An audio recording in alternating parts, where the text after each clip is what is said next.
Hello Kachinatics! Welcome to my channel. Tayo ngayon ay may gagawin na hopyang sibuyas o hopyang baboy ang tawag nila. Kaya naman tinawag na hopyang baboy kasi yung taba ng iyong lard ang ginagamit nilang pangmantika. So taba ng baboy yun. So ngayon ang gagawin naman natin ay shortening. So pwede naman gumamit ng lard. Ito ay susubukan ko lang, first time ko lang din gagawin dahil ito ay nakita ko lang sa TikTok. Pero sabi ko, parang masarap siya. Pero gagayahin natin. Ngayon, makikita nyo kung nagawa ko ba. So, ngayon mag-umpisa naman na tayo. Ipapakita ko sa inyo yung kanya ingredients na ginawa. Sobrang nalilito ako pero pinilit kong unawain kung paano niya ginawa. Kahit dun sa doon sa kanyang recipe na isinulat, parang hirap na hirap akong intindihin kasi may mga plus siya na ginawa. Nakalimutan ko lang kung ano ang pangalan nun, kung sino yung nag-TikTok na yun. Basta ang kinuha ko lang, ni-screenshot ko lang ay yung kanyang recipe. So, umpisa natin sa ating first dough. Meron ako ditong bread flour, oil, margarine, konting sugar, pinch of salt, at ang ating water. So ngayon umpisahan na natin na masahin yung dough. Kailangan masundan ko talaga. Sana pala rin ako na masundan. Ngayon ang sabi niya ilagay daw dito sa ating table yung lahat ng ingredients. So, susundan natin yan. Tapos, ang sabi niya, maglagay ng bilog. Diyan. Tapos, ilalagay na natin yung ating sugar.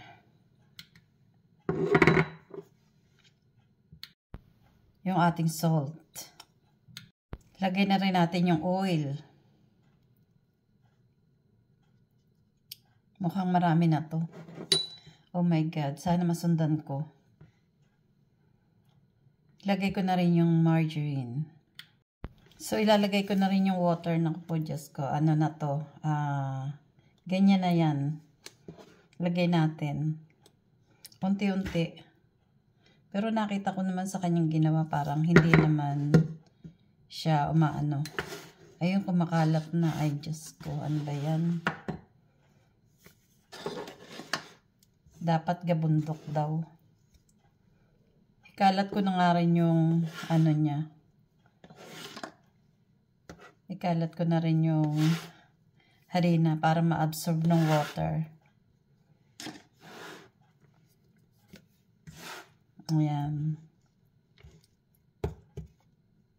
Hindi daw ito mamasahin ng sobra. Hindi overmix. So, ayan. Ganito din kaya yung ginawa niya. Pero basta ang mahalaga magsama-sama siya. Kumakalat kasi eh. Diba? Yung nanggagaya ka lang, hindi mo alam yung magiging resulta. Pero sana pala rin. So, ito na yung ating dough. Mukhang dapat, depende siguro sa flour mo. Kasi bread flour din naman yung gamit ko. Huwag mong ilalahat yung tubig. Buti na lang hindi ko nilalahat. Pakunti-kunti lang ako maglagay kasi nga umaapaw. So, mukha namang perfect yung dough ko. Kaya, bali may natira pa siyang konting-kunti na water. Hindi ko na siya inilagay kasi baka lumambot yung dough ko. Mukhang ito naman ay okay na. Ang sabi, huwag daw masyadong masahin. Pero hindi pa naman siya masang-masa. Kaya, huwag daw overmix. Kasi parang may buo-buo pa siya na Tapos, re-rest muna natin to. Siguro yan pwede na. Hindi siya masang-masa. Kasi hindi nga raw maganda na ma-overmix. Sundan natin yung gusto niya. So, i-rest muna natin siya ng 5 minutes. So ngayon, ito naman yung ingredients natin para sa ating second dough. Ang sabi niya, ang gagamitin ay 3rd class na flour. Pero hindi ko alam kung ano yung 3rd class kasi hindi ko alam dito ang ano. Ang gamit ko, all-purpose flour. So ito. Tapos, shortening. Dito ako sumunod sa kanya, sa shortening. So ngayon, ilalagay ko na din dito sa dough yung ating shortening.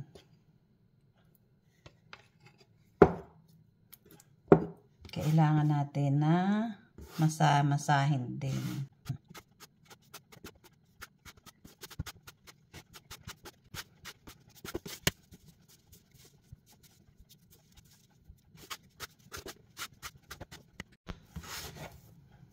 So mukhang okay na yung aking dough. First dough. Hatiin din natin sa 4. Yan. So, yan. Tapos, ipa-flatten daw natin ang first dough. Yan. Ipa-flat natin yung first dough. At ilalagay natin yung second dough sa loob. Sana ay ma-success ako. So, ngayon ipa-flat natin. Ipa-flat natin. Sa bawat dough, gaganyanin natin.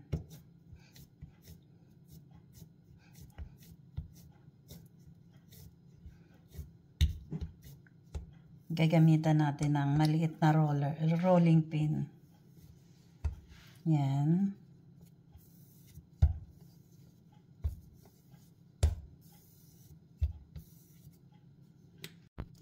Tapos, balik rin natin, no? Itupin natin. Ganyan. Tapos, rest natin ng 10 minutes. So, ulitin natin doon sa ibang dough. Ganun ulit yung gagawin natin. Ipa-flatten din natin siya.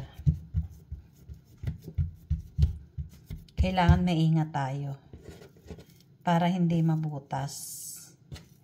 So, yan. Flat lang natin. Mukhang magsasucess naman ako. So, itaob ulit natin. Dito natin i-flat. Huwag nating hayaang mabutas.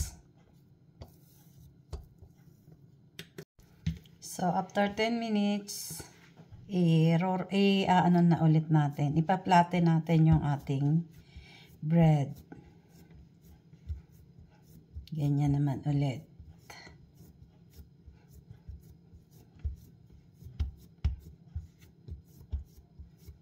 Flat lang natin. Ingat lang tayo para hindi sumabog yung pinalaman natin.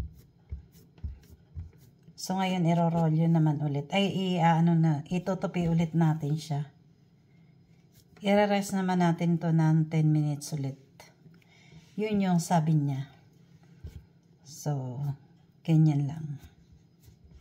Sunod tayo sa nagbigay ng recipe. So, at dahil dito natin tunupi kanina, dito naman tayo magtutupi. Sa kabila. So, ayan. Rest ulit natin. So, after 10 minutes ulit, eto na naman yung ating dough. Ang tawag nila, ibabasto na daw. Ibabasto na. Hindi ako marunong ng basto. Ano ba yun? Pahabain natin. So, ayan. Tapos, ganito.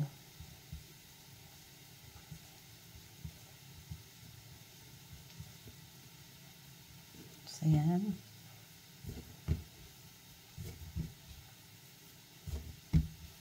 Pahabain lang natin.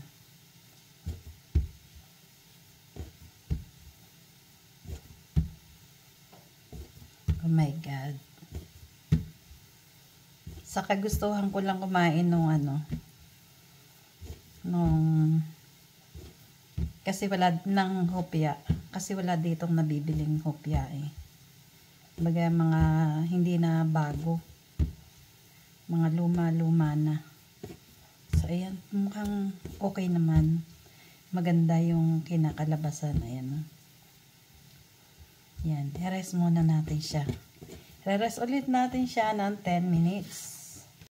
So habang nagre-rest tayo ng ating dough, gagawin naman natin yung ating palaman. Magigisa muna tayo ng ating sibuyas para mainit pa natin itong ilalagay dun sa ating flour. Sa pagigisa natin, kailangan mahinang apoy lang kasi kailangan natin medyo tostado yung ating sibuyas. Yun ang sabi ni Kuya. Mahinang apoy at natutosta-tosta. Hindi naman siya sunog na sunog. Hindi siya sunog na mapait. Kumbaga tostado pero masarap. So habang nagre-rest tayo ng ating pangalawang rest natin dun sa ating dough, gagawin naman natin yung ating palaman. Meron tayo ditong all-purpose flour. Tapos meron tayong milk. Ilagay na rin natin dito sa ating all-purpose flour. Haluin lang natin mabuti. Tapos, ilagay na rin natin yung ating sugar. Haluin din natin mabuti.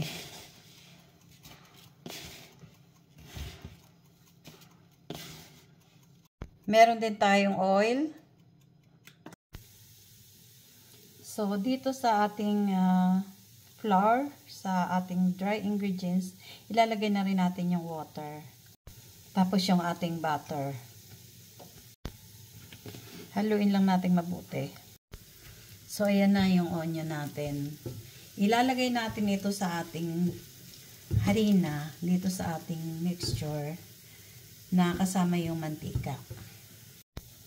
So, ilalagay na natin yung ating onion kahit mainit pa. Mainit pa siya talaga. Yun ang sabi niya, maganda ay mas mainit na ilalagay yung ating. So, kung ito na yung ating dough, kung feeling nyo ay parang dry na dry, kasi yun sa akin parang dry na dry, depende siguro sa harina, nagdagdag pa ulit ako ng water kasi wala man siyang sinabi doon sa recipe niya na kung dry magdagdag. Ito, hindi ko na siya dinagdagan pa ulit ng marami. Kunti lang yung dinagdag ko. Kasi sobrang dry niya. Marami pang hindi pa nahahalo na harina. So, tingin ko okay na to, yung ganitong texture. Yan. So, ngayon ano naman tayo. Magpapalaman. So, ngayon magkakat na tayo. Nagkat ako ng konti. 25 grams kasi wala naman siyang din sinabi kung ilang grams. So, try natin sa 25 grams. 25 grams. Kailangan kung ano dami ng palaman, ganun din, ay kung gaano karami yung dough, kailangan ganun din i-divide din natin yung ating palaman. So, time na para magpapalaman naman tayo ng ating hopya na sibuyas. Sibuyas ang tawag niya. So, ganyan lang yung ginagawa ko. Tapos, magbibilog tayo ng palaman. So, ayan.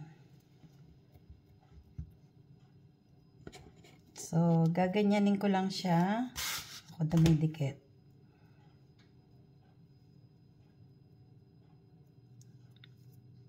Huwag nating masyadong anuhin dun sa kabila.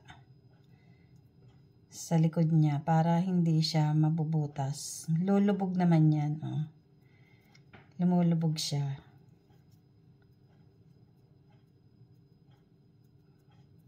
So, ayan. Nasisealed na siya.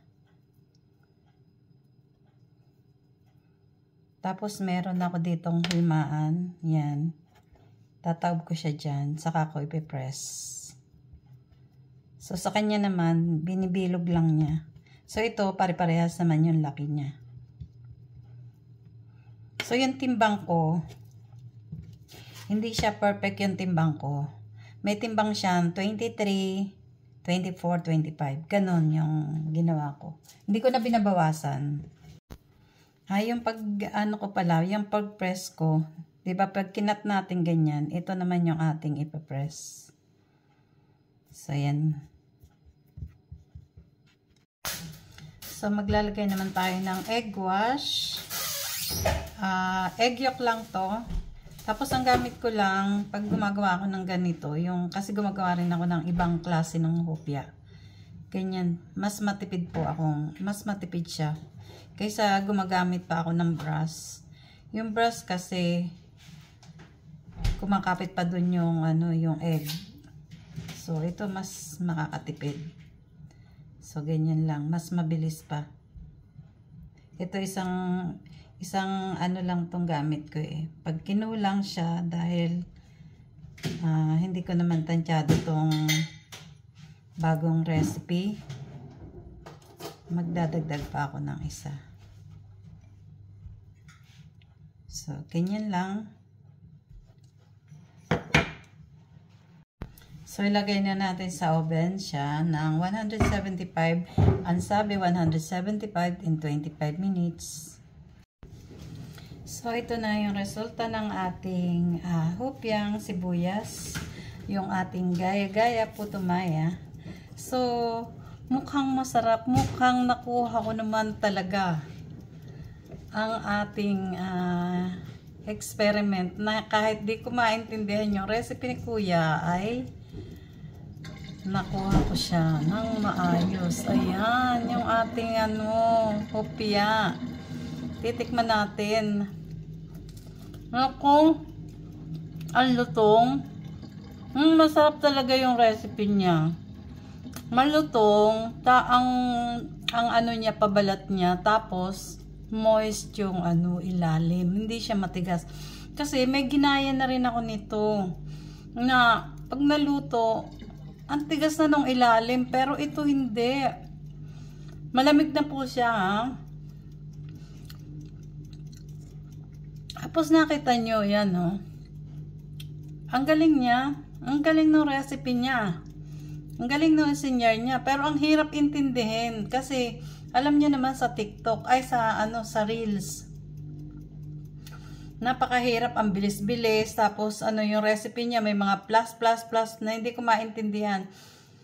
Kaya, palibasa, nakagawa na rin ako ng hopya.